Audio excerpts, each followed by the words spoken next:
హల్లెలూయా. దేవుడి నామానికి మహిమ కలుగునుగాక. హల్లెలూయా, హల్లెలూయా. యోహాను సువార్త 5వ అధ్యాయము 5, 6, 7, 8 వచనాలు, 9 వచనాల వరకు చదువుకుందాం. యోహాను సువార్త 5వ అధ్యాయము. అక్కడ 38 ఏండ్ల నుండి వ్యాధి గల ఒక మనుష్యుడుండెను. యేసు వాడు పడి ఉండుట చూచి వాడిప్పటికీ బహుకాలము నుండి ఆ స్థితిలో ఉన్నాడని ఎరిగి, స్వస్థపడగోరుచున్నావా అని వాడిని అడుగగా, ఆ రోగి, అయ్యా, నీళ్లు కదిలింపబడినప్పుడు నన్ను కోనేటిలోనికి దించుటకు నాకు ఎవ్వడనూ లేడు గనుక నేను వచ్చినంతలో మరి ఒకడు నాకంటే ముందుగా దిగునని ఆయనతో ఉత్తరమిచ్చెను. యేసు, నీవు లేచి నీ పరుపెత్తుకుని నడుమని వానితో చెప్పగా, వెంటనే వాడు స్వస్థత నొందెను, తన పరుపెత్తుకుని నడిచెను. హల్లెలూయా. ఈ మాటల ద్వారా దేవుడు మనతో మాట్లాడలాగున చిన్న ప్రార్థన చేద్దాం. మహాపరిశుద్ధుడు తండ్రి, మహోన్నతుడా, సర్వశక్తి కలిగిన మా యేసయ్య, నీకు వందనాలు, స్తోత్రాలు చెల్లిస్తున్నాం. ఈరోజు శనివారం సిద్ధపాటుగా నీ సన్నిధిలో కూడుకున్నాం తండ్రి ప్రభువా. యోహాను సువార్త 5వ అధ్యాయము ద్వారా తండ్రి ప్రభువా మీరు మాతో మాట్లాడండి తండ్రి ప్రభువా. నువ్వు గొప్ప దేవుడవు, సర్వశక్తి కలిగిన దేవుడవు యేసయ్య, నీకు స్తోత్రాలు చెల్లిస్తున్నాం. అద్భుతాలు చేయు దేవుడవని, ఆశ్చర్యకరమైన కార్యములు చేయు దేవుడవని, అజ్ఞానులను జ్ఞానవంతులుగా నిలవబెట్టగలిగిన దేవుడవని, నీ మీద ఆశపడి ఆశ్రయించి నీ సన్నిధిలో నిలవబడ్డాం నాయన. అల్పుడనైన నన్ను నీ సిలువ చాటును మరుగుపరుచుకోండి. నీ కృప వెంబడి కృపను మాకు అనుగ్రహించండి. మా నోట నీ మాట ఉంచండి. ఈ మాటలలో ఉన్న ఆధ్యాత్మికమైన సత్యములు మాకు తెలియపరచండి. ఈ మందిర ఆవరణమును మీ స్వాధీనములో ఉంచుకోండి. వినగల చెవులు, గ్రహింపగల శక్తిని మాకు అనుగ్రహించండి. నీ మెల్లని స్వరాన్ని మాకు వినిపించండి దేవా. నీకు వందనాలు, స్తుతులు, స్తోత్రాలు చెల్లించుకుంటూ మా ప్రభువును ప్రియరక్షకుడైన యేసునామములో ఈ ప్రార్థన సమర్పించి వేడుకొనుచున్నాం పరమ తండ్రి, ఆమేన్. హల్లెలూయా. ఇక్కడ ఇది కూడా మీ అందరికీ తెలిసిన వాక్య భాగమే. నేను ఒకసారి 2వ వచనం చదువుతున్నాను చూడండి. యెరూషలేములో గొర్రెల ద్వారము దగ్గర హెబ్రీ భాషలో బెతెస్దా అనబడిన ఒక కోనేరు కలదు. దానికి 5 మండపములు కలవు. బెతెస్దా అనే కోనేరు దగ్గర 5 మండపాలు ఉన్నాయంట. ఈ 5 మండపాలు 5 ధర్మశాస్త్ర గ్రంథాలను మనకి బోధిస్తూ ఉన్నాయి, తెలియపరుస్తూ ఉన్నాయి. బైబిల్ పండితులు చెప్తూ ఉన్నారు, 5 ధర్మశాస్త్ర గ్రంథాలు ఈ 5 మండపాలకి సూచనగా చెప్తూ ఉన్నారు. ఈ 5 మండపాల దగ్గర రకరకాల జబ్బులు కలిగిన వ్యక్తులు పడి ఉన్నారు. కొందరు గుడ్డివారు కావచ్చు, కాళ్ళు కలిగిన వారు కావచ్చు, రకరకాల జబ్బులు, పక్షవాతం కలిగిన వారు, కుష్ఠరోగులు, రకరకాల వ్యాధులు కలిగిన వారు ఈ 5 మండపాల దగ్గర పడి ఉన్నారని లేఖనం చెప్తూ ఉంది. కానీ ఈ 5 ధర్మశాస్త్ర గ్రంథాలు ఎందుకు చెప్తున్నారంటే బైబిల్ పండితులు, ఈ 5 ధర్మశాస్త్ర గ్రంథాలు కూడా ఏ వ్యక్తిని పరిశుద్ధునిగా మార్చలేదు. ఏ వ్యక్తిని పరిశుద్ధునిగా మార్చలేదు. ఒక పాపిని పరిశుద్ధునిగా మార్చింది ఏమిటంటే ప్రభు అయిన యేసుక్రీస్తు ఒక్కడే. ప్రభు అయిన యేసుక్రీస్తు మాత్రమే ఒక పాపిని పరిశుద్ధునిగా మార్చింది. అందుకనే ఈ 5 ధర్మశాస్త్ర గ్రంథాలని 5 మండపాలుగా బోధిస్తూ ఉంటారు. ఏది ఏమైనప్పటికీ ఎప్పుడైతే ఆ దేవదూత ఆ నీటిని కదిలించిందో, ఆ నీటిలో మొట్టమొదట పడినవాడు స్వస్థపరచబడ్డాడు. ఈ నీరు, ఈ దేవదూత కదిలింపు ప్రభువైన యేసుక్రీస్తుకు సాదృశ్యంగా ఉంది. ఎందుకంటే ఎవరైతే యేసుక్రీస్తులో అంగీకరించి యేసుక్రీస్తులో ముంచబడతారో వాక్యము చేత వారు మాత్రమే స్వస్థపరచబడతారు, వారు మాత్రమే పరిశుద్ధులవుతారు, వారికి ఉన్న రోగ రుగ్మత పరిస్థితుల నుంచి విడుదల పొందుతారు అని ఈ మొట్టమొదటి అధ్యాయం 2వ అధ్యాయం ద్వారా మనకు తెలియపరుస్తుంది. దానికి మనం రక్షణ అనేది లేకుండా యేసుక్రీస్తుని మనం స్వరక్షకుడుగా మనం అంగీకరించకుండా మనం ఆయన సన్నిధిలో ఏం చేసినా మండపం దగ్గర ఉన్నట్టే. ఆ మండపం దగ్గర ఉన్నవాడికి 38 సంవత్సరాల నుంచి మండపం దగ్గర ఉంటే అతనికి ఏ లాభం చేకూరలా. ఎప్పుడు చేకూరింది లాభం అంటే, ఎప్పుడు చేకూరిందంటే ఎప్పుడైతే యేసుక్రీస్తును అంగీకరించాడో, మాటకు లోబడ్డాడో అప్పుడు మాత్రమే అతను స్వస్థపరచబడ్డాడు. అది కాకుండా ఎప్పుడైతే యేసుక్రీస్తుకు సాదృశ్యమైన ఆ నీటిలో మొట్టమొదట ఎవరైతే దూకారో వాళ్ళు మాత్రమే స్వస్థపరచబడ్డారు. ఎందుకు నీ మాట చెప్తున్నానంటే, రక్షణ పొందుకోవాల్సిన బిడ్డలు ఉన్నారు కాబట్టి మనవంతుగా మనకి వాళ్ళని, ఎందుకంటే రక్షణ పొందుకోవాలి అని మనం చెప్పటం కంటే కూడా వారికి వారుగా పురుగొల్పబడితే దేవుడి నామానికి మహిమకరంగా ఉంటుంది. దేవుడు సంతోషిస్తాడంట. వారికి అవును, నేను ఆ మండపం దగ్గర ఉండేవాడిగా కాకుండా ఎంతకాలం మండపం దగ్గర ఉంటాను, నేను రక్షించబడుకోకుండా ఎంతకాలం మండపం దగ్గర ఉంటాను, నా సమస్యలను పరిష్కరించుకోకుండా నా సమస్యగా పెట్టుకుని 38 సంవత్సరాల నుంచి పడి ఉన్న ఆ యొక్క పక్షవాతం కలిగిన వాళ్ళగా నేను ఎంతకాలం పడి ఉంటా అని మనం పరిశీలించుకోవాలి. యవ్వన వయసులో దేవుని కాడి మోయిట మేలు. ఎందుకులే నేను ప్రార్థన చేస్తున్నాలే, నేను ఆయన సన్నిధిలో లేకపోతే పాటలు పాడుతున్నాలే, లేకపోతే ఇన్స్ట్రుమెంట్స్ వాయిస్తున్నాలే అన్నంత మాత్రాన ప్రయోజనం ఉండదు. ఏమంటాడంటే ఆయన స్వరక్షకుడిగా అంగీకరించాలి. ఈ వాడటం వల్ల మనం ఎక్కడున్నాం? మండపం దగ్గరే ఉన్నాం. కదిలించబడినప్పుడు ఎవ్వడు ముందుకు వచ్చి నీళ్ళలో దూకుతాడో, రక్షణలో కూడా ఆతృత ఉండాలి. ముందు నీళ్ళలో దూకాలనే ఆతృత ఉంటేనే వాడు దూకగలడు, లేకపోతే ఎవడొకడు దూకేస్తాడు వచ్చి. ఒక మనిషి రక్షించబడాలంటే ఆతృత ఉండాలి ఫస్ట్. నేను దూకాలి ఫస్ట్, నా క్రీస్తు నేను అంగీకరించాలి, స్వరక్షకుడిగా అంగీకరించాలి అనే హృదయం కలిగి ఉండాలంట. ఎవరో చెప్పారు కదా, ఎవరో చేస్తున్నారు కదా అని కాకుండా నిజంగా వాక్యము చేత ప్రేరేపించబడితే, ప్రార్థన ద్వారా యేసుక్రీస్తు ఆత్మను పొందగలిగితే, హృదయాలు యేసుక్రీస్తు రక్షణ కొరకు రేపగలిగితే దేవుని నామానికి మహిమకరంగా ఉంటుంది. మొట్టమొదటిగా. రెండవది 5వ వచనం, అక్కడ 38 ఏండ్ల నుండి వ్యాధి కలిగిన ఒక మనుష్యుడు ఉండెను. యేసు వాడు పడి ఉండట చూచి వాడు అప్పటికి బహుకాలము నుండి ఆ స్థితిలో ఉన్నాడని ఎరిగి, ఇక్కడ అన్నాడు 38 ఏండ్ల నుండి, ఇక్కడ చెప్పటం క్లియర్గా రాయబడలేదు కానీ అతనికి పక్షవాతం అనే జబ్బు వచ్చింది అనుకుంటారు. పక్షవాతం వచ్చింది. ఎందుకంటే అతను లేవలేని స్థితిలో ఉన్నాడు, కదలలేని స్థితిలో ఉన్నాడు. ఒక మనిషి తీసుకువెళ్ళి ఆ కోనేటిలో పడవేస్తే తప్ప అతను పడలేని స్థితిలో ఉన్నాడు. అంటే అతను కలిగి ఉన్న జబ్బు ఏమిటి అంటే, తన 2 కాళ్ళు చచ్చిపడిపోయి, 2 చేతులు చచ్చిపడిపోయి, అతను పక్షవాతం కలిగిన రోగి అనేది మనం మొదటిగా గమనించాలి. ఇతను అంటున్నాడు 38 సంవత్సరాల నుంచి. అంటే నేను అనుకోవటం అతను ఈ యొక్క రోగము మధ్యలో వచ్చిందేమో అని అనుకుంటా.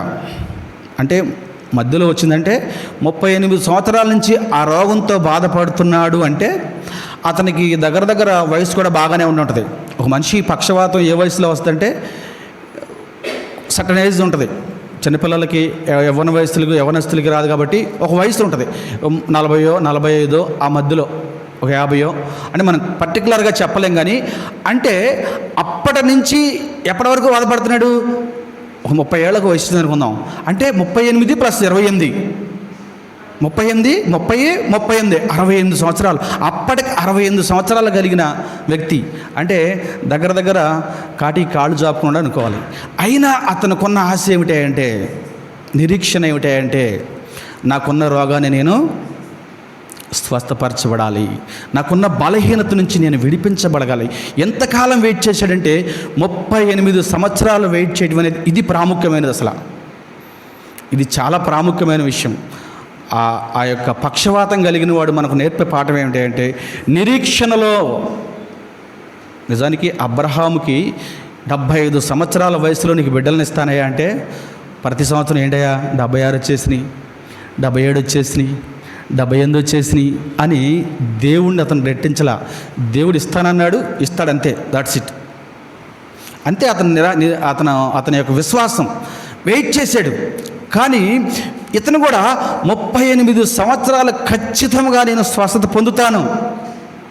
ఇప్పుడు స్వస్థత పొందాలి అంటే రేపు మాబు చచ్చిపోయాడు స్వస్థ ఎందుకంటే నిజంగా నేను అడుగుతాను. ఎవరికి జీవితం మీద ఆశ ఉన్నవాడికి ఏది ఏమైనప్పటికీ నేను అనుకున్నది సాధించాలి, నేను అనుకున్న గోల్ చేరాలి అనే ఆశ అనేది ఉంటుంది చూసారు, అది చాలా ప్రాముఖ్యమైనది. మనం కూడా కొన్నిసార్లు ఏం చేస్తామంటే ఏదన్నా ఒకటి తలపెడతాం, ఏదన్నా ఒక అడ్డు వచ్చిందనుకోండి, అంతేలే దేవుడు ఇంకా మనకి అనుగ్రహించలేదేమో, దేవుని మీద నెపం వేస్తాం. మన తలరాతి ఇంతేనేమో అని చెప్పి మనం నిందించుకుంటాం, నిరుత్సాహపడిపోతాం. ఏది ఏమైనప్పటికీ మనం తలపెట్టిన పనిలో నిజానికి 38 సంవత్సరాలు ఇతను నిస్సహాయ స్థితి, కదలలేడు, మెదలలేడు. తనకంటూ బంధువులు ఎవరు లేరు. ఇతను బ్రతికి బట్టకట్టి ఉద్ధరించేదేమీ లేదు. అవునా? బ్రతికి బట్టకట్టి కుటుంబాన్ని పోషించాలనో లేకపోతే ఇల్లు చక్కబెట్టుకోవాలనో ఇంకేదో చేయాలనో లేదు. ఎవరన్నా ఉంటే ఈయనకి వెనక ముందే ఎవరుంటే ఇతను తోడుగా ఉంటారుగా.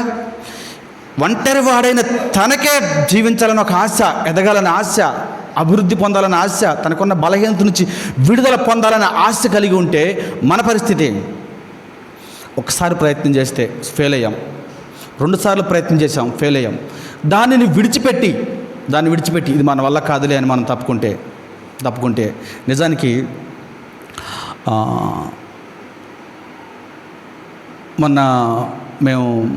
మన జాషువా గారి గృహం విషయంలో కూడా ఒక వ్యక్తికి అడ్వాన్స్ ఇచ్చాం. అతను సరైన క్యాండిడేట్ కాదు, ఇది కరెక్ట్ అయిన వే కాదు అని చెప్పేసి మేము ఆ అడ్వాన్స్ కూడా రిటర్న్ తీసుకోవడం జరిగింది. అప్పుడు మాకు అనిపించింది, ఏమోలే దేవునికి మొట్టమొదటి ఇచ్చాము ఒక అడ్వాన్స్, ఎన్నో సంవత్సరాల నుంచి ఇల్లు కొందామని ఆశతో ఉన్నాం, మొట్టమొదట ఈ ఇంటికి అడ్వాన్స్ ఇచ్చాం, ఏమో ఇది దేవుడి చిత్తం కాదేమోలే, ఇంకొద్దిగా వెయిట్ చేద్దాంలే అనే ఆలోచన ఒక్క ఫెయిల్యూర్కే మనకు కలిగింది. ఈ ఆలోచన ఒకే ఒక్క ఫెయిల్యూర్కే ఈ ఆలోచన కలిగింది. నేనేమంటానంటే ఈ ఫెయిల్యూర్ వల్ల మనం నిరుత్సాహపడిపోయి మనం వెనకకి వెళ్ళిపోయి మనం కృంగటం కంటే కూడా దీనిలో నేర్చుకున్న పాఠాలు, దీనిలో తెలిసిన మెలకువలు, దీనిలో తెలిసిన అనుభవాలు మరొక దాని మీద ప్రయోగిస్తే, ఎందుకంటే మనం ఏదైనా చేయాలనుకుంటే పట్టు వదలని విక్రమార్కుల్లాగా ప్రయత్నించాలండి. పట్టు వదలని విక్రమార్కుల్లాగా ప్రయత్నించాలి. ఒక ఇంటర్వ్యూకి వెళ్ళాం కదా, అక్కడ మనం రిజెక్ట్ చేశారులే, మనం సెలెక్ట్ అవ్వలేకపోయాంలే, ఆ జాబుకు సంబంధించిన శక్తి సామర్థ్యాలు మన దగ్గర లేవులే అని కృంగిపోతే వాడు ఎప్పటికీ ఉద్యోగం చేయలేడు. 25 సంవత్సరాలు కష్టపడి, 25 సంవత్సరాలు అంటే సగం జీవితం. మనిషి మహా కష్టపడితే ఒక 50 సంవత్సరాలు కష్టపడతాడు. సగం జీవితంలోనే వీడు నిరుత్సాహపడిపోతే, సగం జీవితంలోనే వీడు కృంగిపోతే 60 సంవత్సరాలు వచ్చిన ముసలివాడి పరిస్థితి ఏంటి చెప్పండి? నేను స్వస్థపరచబడాలి, నేను నాకున్న బలహీనత నుంచి నేను విడుదల పొందాలి, ఖచ్చితమైన ఒక దృఢమైన నమ్మకం. నిజానికి అతను అన్నవారు ఎవ్వరు లేకపోయినా కూడా నాకున్న పరిస్థితుల నుంచి నేను విడుదల పొందాలి అని ఒక బలమైన ఉద్దేశం కలిగి, బలమైన నమ్మకం కలిగి, ఒక పట్టుదల. చాలామంది ఏదో చేద్దాం అనుకుంటారు కానీ ఏదో అయిపోతారు. నేను కూడా హైదరాబాద్కి వచ్చింది ఒక ఉద్దేశం తప్పునే వచ్చా. నేను కూడా చెప్తున్నా ఆ విషయం. నేను ఒక 25-30 సంవత్సరాల క్రితం హైదరాబాద్ వచ్చింది, ఒక ఉద్దేశం చెప్పు నేను ఇక్కడికి వచ్చా, కానీ నేను ఆ ఉద్దేశంలో నేను నిలవబడలా. నిజంగా చెప్తున్నా, నేను ఆ ఉద్దేశంలో, నేను ఏ ఉద్దేశంతో అయితే నేను హైదరాబాద్ వచ్చానో ఆ పనిలో నేను నిలవబడలేకపోయా. కానీ రకరకాలుగా దేవుడు తోలుకుంటా మేకనైనా నన్ను తీసుకొచ్చి గొర్రెల మందలో కలిపాడు. మేకలాగా లోకమంతా తిరిగి వచ్చి గొర్రెల మందలో చేర్చాడు నన్ను. ఏదో అవ్వాలనుకుని ఏదో అవుతూ ఉంటాం, కానీ ఏది ఏమైనప్పటికీ మన నిరీక్షణ, మన గోల్, మనం ఏదైతే అనుకుంటామో, గృహం కొనుక్కోవాలనుకున్నామా, పరిస్థితులు బాగోలేదా, డబ్బులు సమకూర్చలేదా, సరైన గృహం మనకు కావాల్సిన గృహం రావట్లేదా, మన బడ్జెట్లో దొరకట్లేదా అని చెప్పేసి మనం సైలెంట్గా ఉంటాం కదండి. దేవుని యందు విశ్వాసం కలిగి మనం ముందుకే వెళ్ళాలంతే. మనం ముందుకే వెళ్ళాలి. ఇది అవ్వదేమో, ఇది కాదేమో, ఇది జరగదేమో, మనకి ఈ పరిస్థితులు అనుకూలంగా లేవేమో అని మన మీద, మనకున్న శక్తి సామర్థ్యాల మీద మనం ఆధారపడటం కంటే కూడా సర్వశక్తి కలిగిన దేవుడి మీద ఆధారపడితే ఆయన అంటాడు సాధ్యం.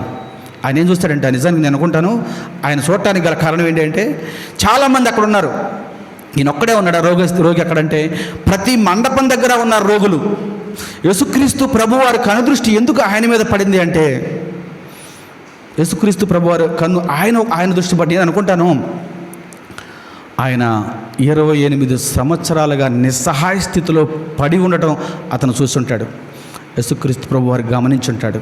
ఎందుకంటే ఈ లోకంలో మనుషులు మనకు సహాయం చేయకపోవచ్చు, దేవుడు అన్నాడు నేనుండా నీకు సహాయం చేయడానికి, నీ స్థితిగతులను చూస్తా, నీ పరిస్థితులను నేను గమనిస్తా, కానీ నువ్వు నిరుత్సాహపడకూడదు. నిజానికి ఆ వ్యక్తికి ఆ కోనేటిలో దిగి స్వస్థపడాలి అనే ఆలోచన లేకపోతే యేసుక్రీస్తు వాడిని స్వస్థపరుస్తాడా? పొరపాటును కూడా కాదు. నేను అందుకే మనం ఏదైతే తలపెట్టామో ఏ పని మీద అయితే మనం ముందు కొనసాగుతున్నామో, ఒక ప్రణాళిక చెప్పన, ఒక ఉద్దేశం కలిగి ముందుకు వెళ్తున్నామో దాని మీద మనం గురి ఉంచాలంతే. ఖచ్చితమైన గురి ఉంచాలి. నువ్వు నిజంగా దేవుని ఆరాధించే బిడ్డవైతే, దేవుని మీద ఆధారపడిన వాడివైతే ఖచ్చితమైన గురి దాని మీద ఉంచాలంతే.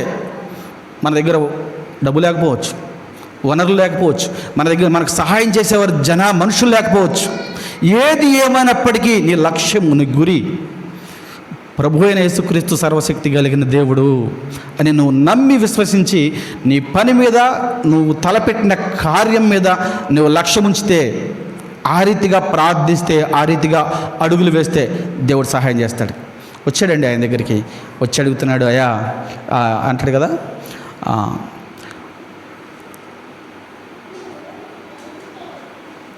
స్వస్థపరచు ఏడో వచనం, ఒకసారి 7వ వచనం.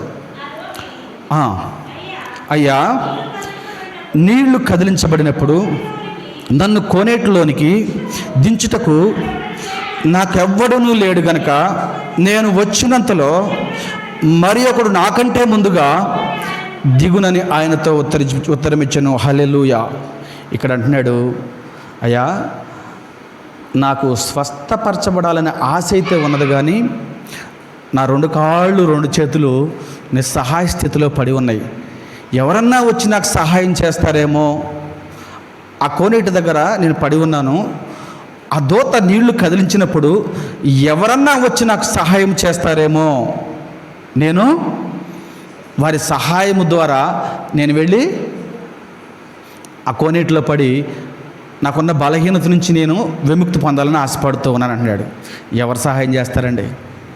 అక్కడికి ఎవరు వస్తారు? ఆరోగ్యంగా ఉన్నవాళ్ళు వస్తారా? అందరూ బలహీనులే వస్తారు. ఒకవేళ ఆ బలహీనుడు వెనకాల చుట్టాలుంటే, ఎవరైనా బంధువులు చుట్టాలు ఉంటే అలా చేస్తారు, వాళ్ళు ఎవరైతే తీసుకొచ్చారో ముందు వాడిని దూసేస్తారు లోపలికి. వాడు స్వస్థపరచగానే ముందు వాడిని తీసుకెళ్ళిపోతారు. మళ్ళీ కోనేటిలో ఆ దూత వచ్చి కదిలించే వరకు ఇతను కోనేటిలో దొద్దామని ఆశ వరకు ఉంటుంది. ఒక రోగి ఇంకొక రోగిని ఎవరన్నా స్వస్థపరుస్తాడా? ఎవరన్నా స్వస్థపడతారంటారా? అలాగే మనం ఏదైతే లక్ష్యంతో మనం ముందుకు వెళ్తున్నామో, మనం ఎవరిని సహాయం అడగాలంట? సహాయము చేసేవారిని అడగాలి. ఒక గుడ్డివాడు వెళ్ళి ఇంకో గుడ్డివాడి దగ్గరికి వెళ్ళి, అయ్యా నాకు త్రావు చూపించండి ఏమంటాడు? ఇద్దరు తీసుకెళ్ళి గొంతులో పడతారు. అవునా? గొంతులో పడతారు ఇద్దరు వెళ్ళి. దానివల్ల ప్రయోజనం ఉండదు.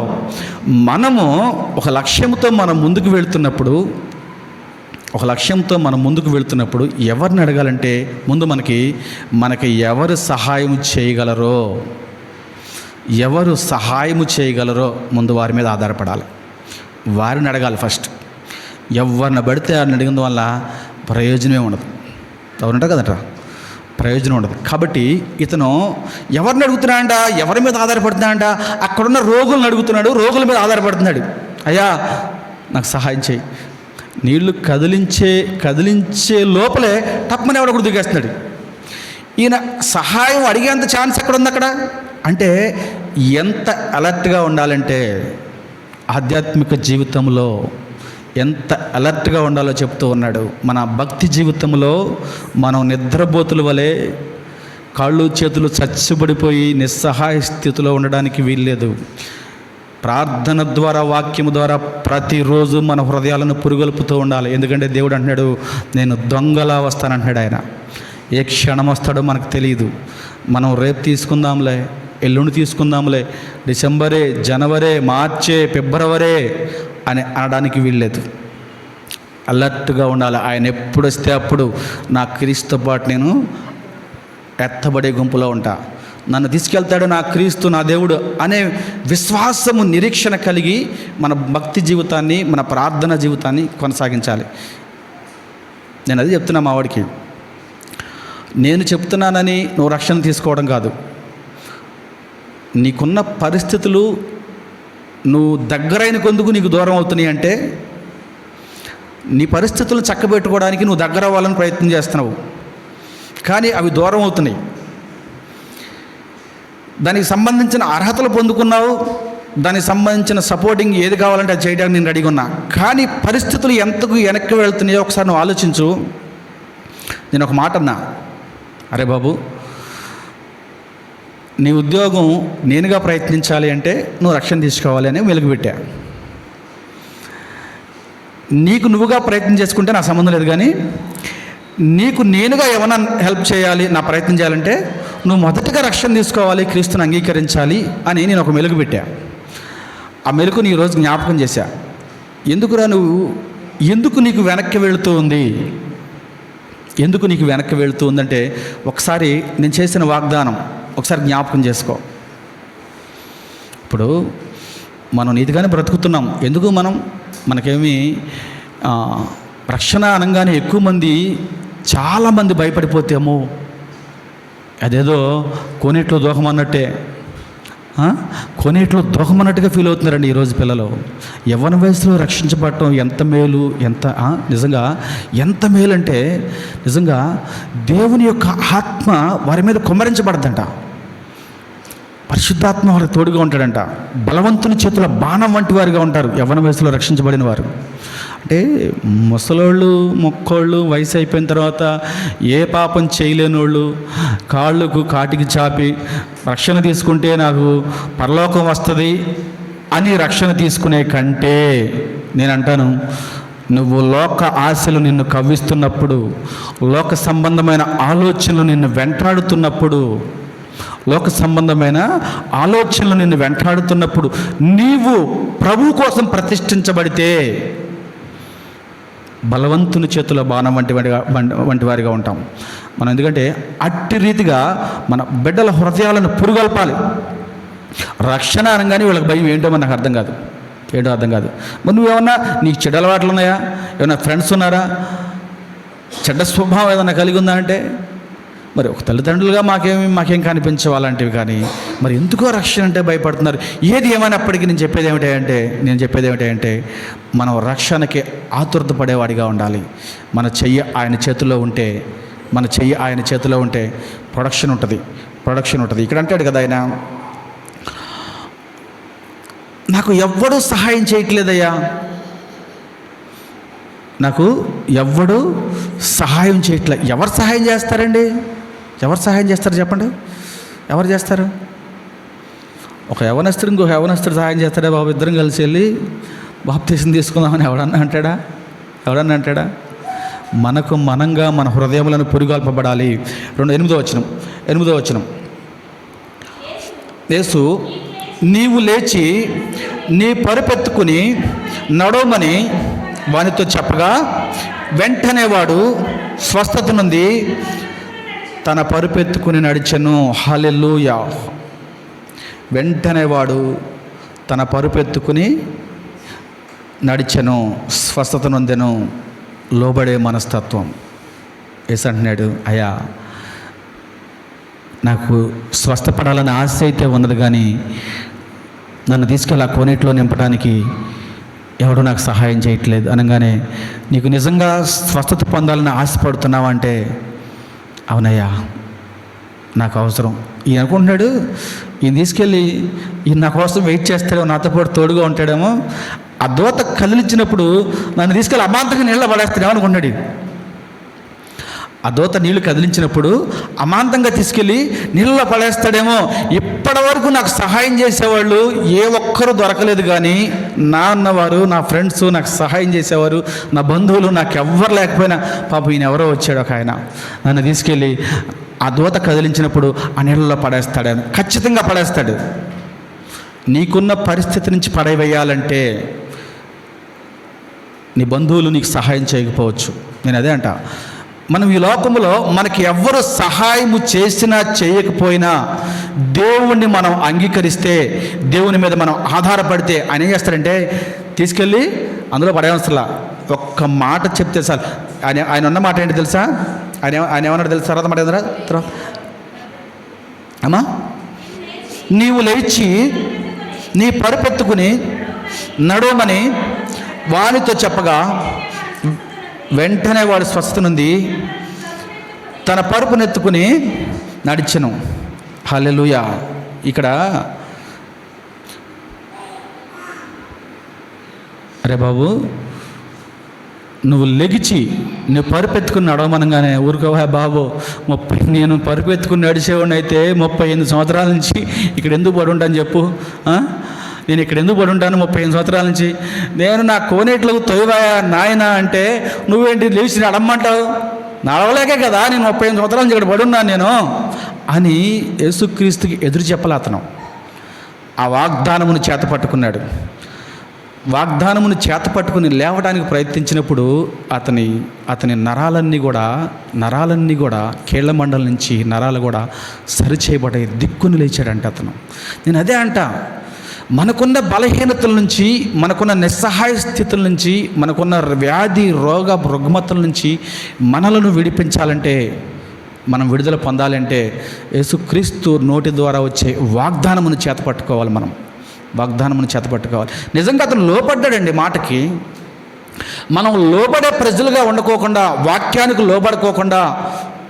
లోబడుకోకుండా మన సొంత ఆలోచనలు, మన సొంత జ్ఞానం, మన సొంత తెలివితేటలు మనం ఉపయోగిస్తూ దేవుడు నాకు కార్యం చేయట్లేదు, నాకు అద్భుతాలు చేయట్లేదు, నాకు ఏ మేలు చేయట్లేదు, నేనేం క్రమం తప్పకుండా నీ సన్నిధికి వెళ్తున్నా, కన్నీరు కార్చి ప్రార్థన చేస్తున్నా, మోకరించి ప్రార్థన చేస్తున్నా అంటే లోబడిన వాళ్ళని తల ఉన్నంతసేపు మనం లోబడితే కదా ఆయన ఏమైనా చేయాలంటే మనకి సంబంధం లేని ఒక వ్యక్తి, 2 కాళ్ళు 2 చేతులు చచ్చుబడిపోయిన ఒక వ్యక్తి ఏ రోజు ప్రార్థన చేసిన వాడు కాదు, ఏ రోజు అతను దేవుడిని ఎరిగినవాడు కాదు, ఏ రోజు దేవుని ప్రార్థించేవాడిని కాదు. వాళ్ళ మీదే జాలి చూపిస్తున్న దేవుడు, వాళ్ళ మీదే కనికరం చూపిస్తున్న దేవుడు, వాళ్ళ విశ్వాసాన్ని నమ్మి దేవుడు వాళ్ళని ముట్టిన దేవుడు, వాళ్ళని లేవనెత్తిన దేవుడు. నిజానికి మనం ఆయన వారసులం అండి. ఆయన వారసులం. ఆయన రక్తము చేత, ఆయన విలువైన రక్తము చేత, అమూల్యమైన రక్తము చేత కొనబడిన వారం మనం. కాబట్టి మనం అడిగితే ఇవ్వడంటారా? ఎందుకు ఇవ్వట్లేదంటే ఆ పక్షవాతం కలిగిన వాడికున్న విశ్వాసం కూడా మనకు లేదు. వాడికున్న విశ్వాసం కూడా మన జీవితాల్లో విశ్వాసం లేదు. వాడు లెగరా బాబాని కానీ దిగ్గులేసాడు వాడు. ఎన్నిసార్లు మనకి దేవుడు మనతో మాట్లాడుంటాడు, అరే బాబు ఇలా ఉండు, ఈ పని చెయ్యి, ఇలా చెయ్యి, అటు వెళ్ళకు, ఇలా మాట్లాడకు, ఇలా ప్రవర్తించుకు, వీళ్ళతో సహవాసం చేయకు, నువ్వు ఇలా ఉండకు, ఇది నీకు మంచిది కాదు అని ఎన్నిసార్లు దేవుడు వాక్యము ద్వారా మనకి చెప్తే మనం ఈ చెబుతూ ఉంటాం, ఈ చెబుతూ వదులుతాం. ఎందుకంటే ఏది ఏమైనప్పటికీ మన దేవుడు గొప్పవాడు కాబట్టి మనం ఈ లోకంలో జీవించాలంటే ఇవన్నీ మామూలే. ఎన్ని చేసినా సాయంత్రం ఒకసారి కన్నీరు కార్చి ప్రార్థించి మోకరిస్తే ఆయన మననే సరిపెట్టుకుంటాడు అంటే అది అమాయకత్వమే, అది మన అమాయకత్వమే.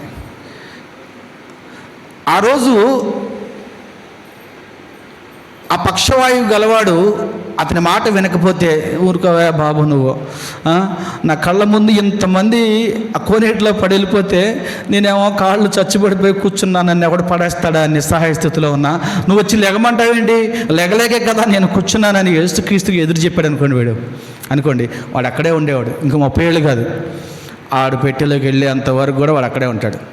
ఎందుకంటే క్రీస్తును అంగీకరించకపోతే, నేను అదే అన్నా, ధర్మశాస్త్ర గ్రంథం ఒక పాపిని పరిశుద్ధినిగా మార్చలేకపోయింది. ఎవరంటే ఒక పాపిని పరిశుద్ధినిగా మార్చింది ప్రభువైన యేసుక్రీస్తు. ఆయన అంటున్నాడు, నేనే జీవం, నేనే సత్యం, నేనే మార్గం. ఈ 3 మన హృదయాల్లో ఎప్పుడైతే మనం ఉంచుకుంటామో, అది నిజంగా ఆ 2 కాళ్ళు చచ్చిపడిపోయిన ఆ కుర్రవాడు క్రీస్తును అంగీకరించాడు, క్రీస్తు మాటకు లోబడ్డాడు, క్రీస్తు మాట విని విశ్వాసముతో లేవడానికి ప్రయత్నం చేశాడు. అతనుకున్న బలహీనత నుంచి అతను విడుదల పొందాడు. కాబట్టి నేను చెప్పేది ఏమిటంటే మనము దేవుని బిడ్డలమైన మనకున్న పరిస్థితుల నుంచి మనం విడిపించాలి అంటే, మనకున్న రుగ్మతల నుంచి మనం విడిపించాలి అంటే, మనం వెళ్ళవలసిన ప్రదేశానికి మనం వెళ్ళాలి అంటే, చేరవలసిన గమ్యానికి మనం చేరాలి అంటే, మనం చేయవలసింది ఏమిటంటే క్రీస్తుని అంగీకరించాలి, ఆయన మాటకు లోబడాలి.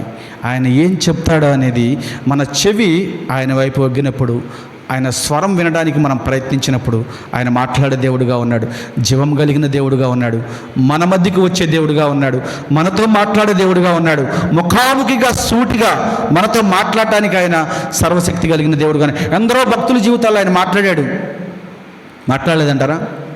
సంబంధం లేని వ్యక్తులతోనే మాట్లాడాడు ఆయన. మనతో ఎందుకు మాట్లాడాయన? మనం ఎటు వెళ్ళాలో, ఏం చేయాలో, ఏది మనకి అవసరమో, ఏది మేలైనదో, ఏది శ్రేష్టమైనదో, ఏది అపాయకరమైనదో, ఏది ప్రమాదకరమైనదో, ఏది ప్రయోజనకరమైనదో సమస్తము తెలపడానికి, మనతో మాట్లాడటానికి మన దేవుడు జీవం కలిగిన దేవుడు కాబట్టి, సర్వశక్తి కలిగిన దేవుడు కాబట్టి, ఆయన స్వరాన్ని విని ఆయనకు లోబడి ఆయన చెప్పినట్లుగా మనం నడిచేవారిగా ఉండునుగాక. అటు కృప దేవుడు మనందరికీ అనుగ్రహించునుగాక. ప్రార్థించుకుందాం.